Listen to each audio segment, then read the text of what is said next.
हाय, आज शुक्रवार असल्यामुळे मी मटण बनवणार आहे. मटण स्वच्छ धुवून घेतलं आहे. मॅरिनेट करण्यासाठी हळद आणि मीठ हे ॲड केलं आहे. व्यवस्थित मटणाला लावून अर्धा तास ठेवूया. त्यानंतर पुढची तयारी करून घेऊया. फोडणीसाठी लसूण आणि कांदा चिरून घेतला आहे. 2 पळ्या तेल टाकून घेऊया. तेल व्यवस्थित गरम झालं आहे. आता लसूण टाकूया. लसूण मी सालीसकटच ठेवलं आहे कारण की तो छान लागतो सालीसकट. लसूण आपण थोडासा फ्राय करून घेऊया. त्याच्यानंतर जो कांदा आपण चिरून ठेवलेला तो ॲड करूया. कांदाही लालसर होईपर्यंत परतून घेऊया. आज जरा वेगळ्या पद्धतीचं मटण बनवते मी. कांदा आणि लसूण फोडणीला टाकून कांदा फ्राय होतोय. कांदा आपला फ्राय झाला आहे. मी जे कांद्या खोबऱ्याचं वाटण फोडणीला दिलतं त्याची व्हिडिओ झाली नाही कारण की व्हिडिओमध्येच बंद झाली. त्याच्यानंतर 1.5 चम्मच लाल तिखट, 1 चम्मच धना पावडर, थोडीशी हळद टाकून घेतली आहे. त्याच्यानंतर वाटण मी 3-4 मिनटं व्यवस्थित परतून घेतलं आहे.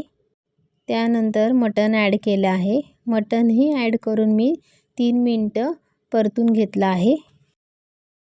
आता 15 मिनटासाठी आपण झाकण लावून त्याच्यावर पाणी ठेवूया.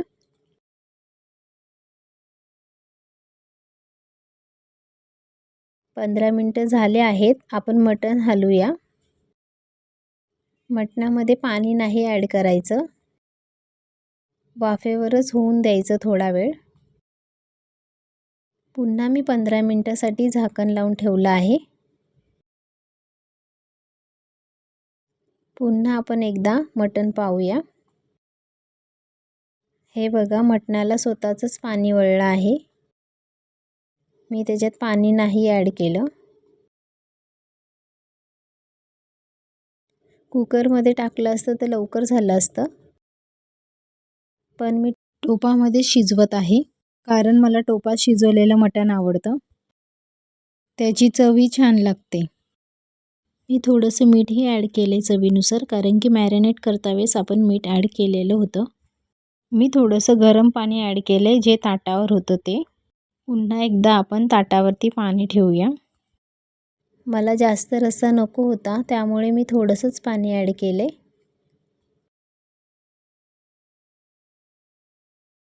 बघा, मटणाला छान उकळ आली आहे आणि कलरही सुंदर आला आहे. आणखीन थोडंसं पाणी मी ॲड केले.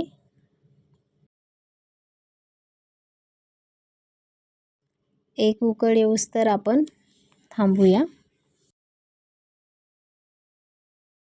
आता आपलं मटण रेडी आहे. कोथिंबीर टाकून घेऊया. अशा पद्धतीने तुम्हीही मटण करून बघा, खूप छान होतं.